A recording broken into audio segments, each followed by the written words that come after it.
Hello दोस्तों, welcome back to my channel. आज की इस वीडियो में हम बनाने वाले हैं ये छोटा सा प्यारा सा नन्हा सा हाथी। ये हाथी पूरी तरीके से प्लास्टिक बोतल से बना हुआ है। जो प्लास्टिक बोतल आप फेंक देते हैं उससे हमने इस हाथी को बनाया है। इस हाथी के पेट के अंदर आप चाहे तो कुछ भी छोटी छोटी चीज़ें आप छुपा सकते हैं, जैसे पेंसिल, इरेजर या फिर कुछ भी। हम इसके पेट के अंदर बहुत सारे कैंडीज को छुपा के रखे हैं, जैसा कि आप सब देख सकते हैं। इस हाथी को आप अपने घर में सजा के रख भी सकते हैं और इसके अंदर बहुत सारी चीज़ों को छुपा भी सकते हैं। अगर आप ऐसा ही हाथी बनाना चाहते हैं तो वीडियो को लास्ट तक देखिए और हमारे साथ बने रहिए। तो चलिए अब वीडियो को शुरू करते हैं।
एक लाइक कर दीजिए और हमारे चैनल को सब्सक्राइब कर लीजिए। इससे आप हमारे नए नए वीडियोस देख सकेंगे।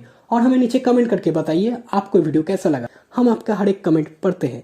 और इस वीडियो को अपने दोस्त और फैमिली मेम्बर्स के साथ शेयर करना मत भूलना।